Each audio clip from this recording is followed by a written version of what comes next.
And we're living in a culture of sound bites, television sound bites, and we don't have the opportunity to think and penetrate ideas very, very deeply. One man came up to me at the end of one of these Love One Out conferences. He said, the only thing I remember you talking about is the distinction between tolerance versus approval. We have to be tolerant of other people. We must allow people to do what they want with their lives, and we have to respect them as individuals. But it doesn't mean that we have to approve their behavior. I talk about the informed disapproval. We have a right to maintain our disapproval based upon information, informed disapproval. And informed disapproval does not mean homophobia. And you can develop your opinion, your disapproval based on your education, coming to a conference like this morning. Your own faith tradition is a valid source of education. I always like to make a distinction between gay versus homosexual. So before I began my basic lecture, I always like to distinguish between these two terms, which are used synonymously. And gay activists have done a very, very good job of convincing us that the homosexual is a gay person. And I think it's very important to make that distinction. We need to have it in our mind when we're listening or even if we're debating someone. Gay is a social political identity. It's basically saying gay is my identity. This is who I am. It's normal and natural and God-given part of me. And if you have a problem with it, that's your difficulty. That's different from homosexual. Homosexual is simply a description of sexual preference. It's a psychological condition. The clients who come to me, the men I work with, have a homosexual problem, but they are not gay. They would be insulted if they were called gay because they don't want it to be part of their identity.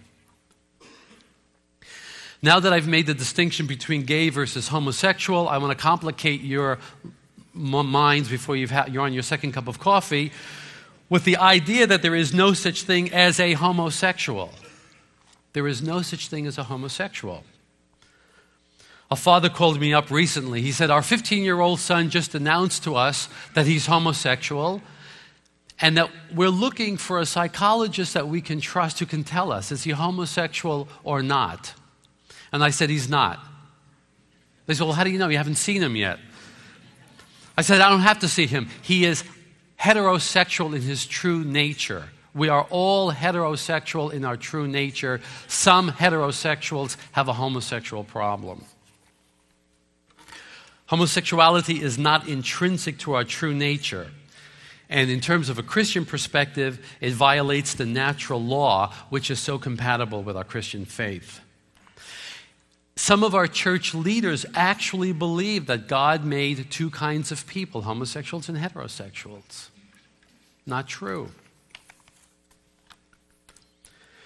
Homosexuality is a gender identity disorder. By the way, it's very interesting. People say, well, you know, the American Psychological Association might take your license away for trying to change homosexuals into heterosexuals. I said, I'm not trying to change homosexuals into heterosexuals. I'm only convincing these homosexuals that they are heterosexual. They already are. Homosexuality is a gender identity disorder, and that's a fundamental concept that we need to understand in understanding the nature of homosexuality. Two gay men are standing on the street corner. A joke. People wake up. Two gay men are standing on the street corner, and a beautiful, sexy woman walks by.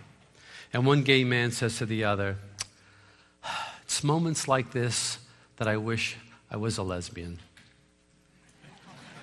You see, because it's a confusion of gender, you understand? Homosexuality is not about sex, it's about a sense of self. Homosexuality is a masculine, the man with a homosexual problem is a man with a masculine inferiority, and he's striving to connect with another man, to connect with that masculinity. And that's a point we'll keep coming back to. Let's go have a quick run through the development of the male homosexual condition. Now, we're going to be focusing on the male developmental model Lesbianism is a little more, like all feminine issues, it's a little more complicated. So we're going to keep it simple. We're going to start off early, with a simple.